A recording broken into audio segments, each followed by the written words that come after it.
So all right guys, welcome back to our new video. So ये video काफ़ी ज़्यादा important है। So last तक वीडियो को जरूर देखना, इससे काफ़ी ज़्यादा आपको इन्फॉर्मेशन मिलेगा रिगार्डिंग सीसेप counselling, online reporting, payment failed and myth about online reporting. Okay, so start करते हैं। मैं इसमें क्या क्या डिस्कस करूँगा, 4 बातें डिस्कस करूँगा और डेफिनेटली एक आपको काफ़ी हेल्प करेगा। ओके, सो पहला मेजर डाउट है जो बहुत सारे बच्चों के साथ हो सकता है और उनका सीट कैंसिल हो सकता है।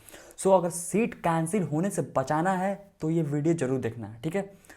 मैं फिर से रिपीट कर रहा हूँ, अगर सीट कैंसिल होने से अपना बचाना है तो please watch this video till end. Okay, so पहला केस क्या हो सकता है जिससे आपका सीट कैंसिल हो सकता है? नॉट एबल टू पे the institute fee during online reporting. जैसा कि आपको पता है, अगर आप जोसा में आपको सीट मिला हो कोई भी, तो डेफिनेटली आपने 35K पे किया होगा प्लस 40K पे करके अपना सीट कंफर्म कर लिए होंगे, ठीक है।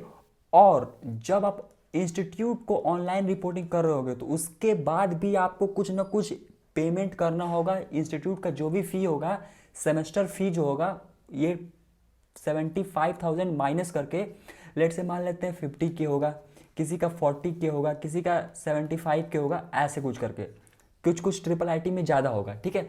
सो मान लेते हैं कि किसी बाई चांस आपके पास ये मनी नहीं है, मतलब पैसा उस टाइम आपके पास अवेलेबल नहीं है और लास्ट डेट मान लेते हैं आपके पास 1 दिन बचा है या 2 दिन बचा है, तो आप क्या करोगे इस केस में? अगर आप रिपोर्टिंग करोगे और पेमेंट फेल नहीं करते हो तो आपका सीट कैंसिल हो जाएगा।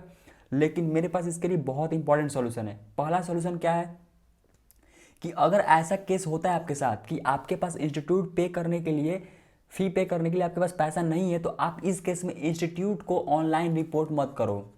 समझ में आ रहा है? मतलब कि इंस्टीट्यूट को पहले फी पे करोगे तभी तो ऑनलाइन डॉक्यूमेंट सारा वेरिफिकेशन करोगे। तो इस केस में आप इंस्टीट्यूट का ऑनलाइन रिपोर्टिंग ही मत करो। तो क्या होगा, इसके बाद सीट तो कैंसिल नहीं होगा लेकिन आपको सीसे में रजिस्ट्रेशन करना होगा। समझ में? अगर आप सीसे में रजिस्ट्रेशन कर लेते हो तो आपको कम से कम 15 से 20 दिन का क्या मिल जाएगा, टाइम मिल जाएगा फी अरेंज करने के लिए। समझ में आ रहा है? और शीशे में पैसा लगना नहीं है, 2,000 केवल लगेगा। तो इस तरीके से आप पैसे भी अरेंज कर लोगे और टाइम से फी भी पे कर दोगे।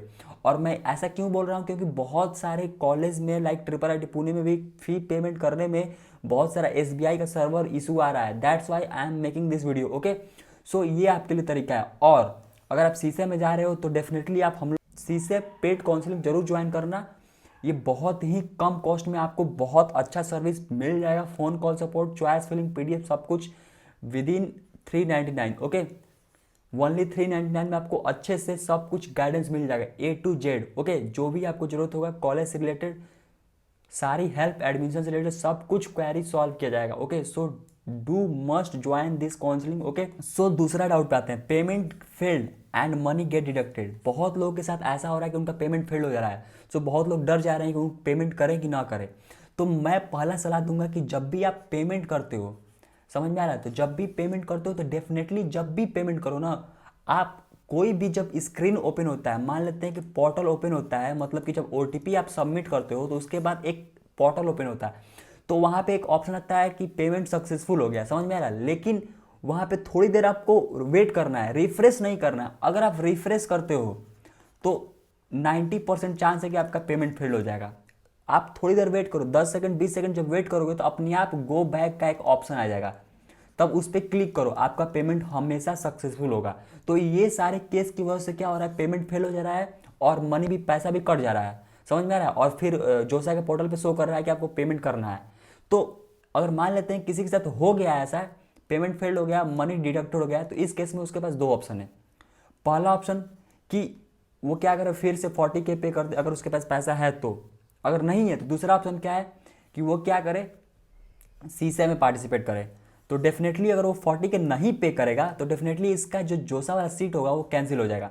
बट मैं बता रहा हूँ कि जब आप सीसे में पार्टिसिपेट करोगे तो डेफिनेटली 100% चांस है, 100% चांस है कि वही आपका सीट मिल जाएगा। और यहाँ भी एक फैक्टर आता है कि अच्छे से चॉइस फिलिंग करना पड़ेगा एकदम सावधानी के साथ। और इसके लिए आप अगर हमारा काउंसलिंग ज्वाइन करते हो तो गारंटी मैं देता हूँ कि आपको वो सीट जरूर मिलेगा जो आपको सीट लूज हो गया है due to payment failed issue. Okay, और मैं बता रहा हूँ कैसे सीट वो मिल जाएगा। आप थोड़ा सा लॉजिक समझो।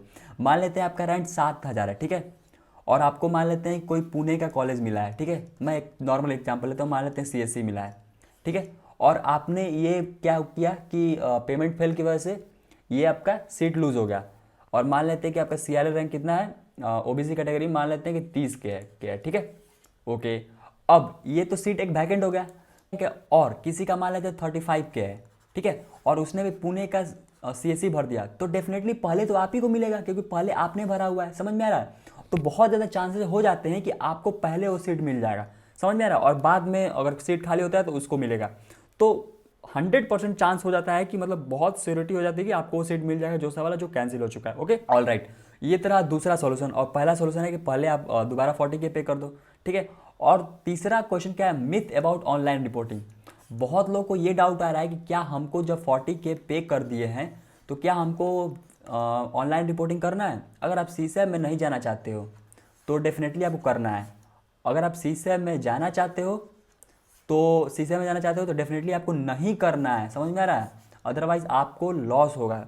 ओके, कैसे लॉस होगा, मान लेते हैं आप कॉलेज में जाकर ऑनलाइन रिपोर्ट करते हो तो उसका सेमेस्टर का फ़ी तो पे कर दोगे। ओके, अब पे करोगे तभी आपका एडमिशन होगा।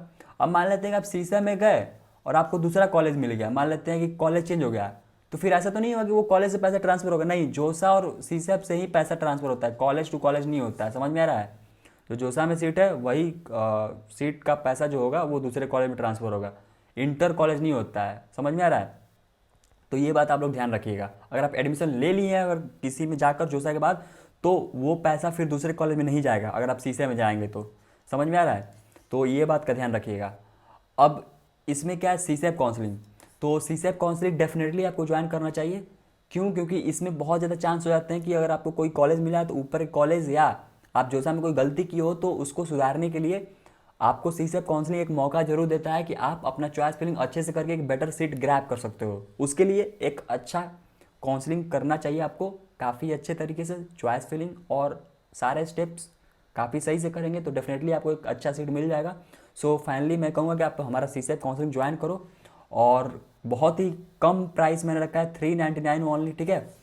इस केस में आपको कहीं भी मिनिमम इससे भी कम कहीं नहीं मिलने वाला है, ठीक है।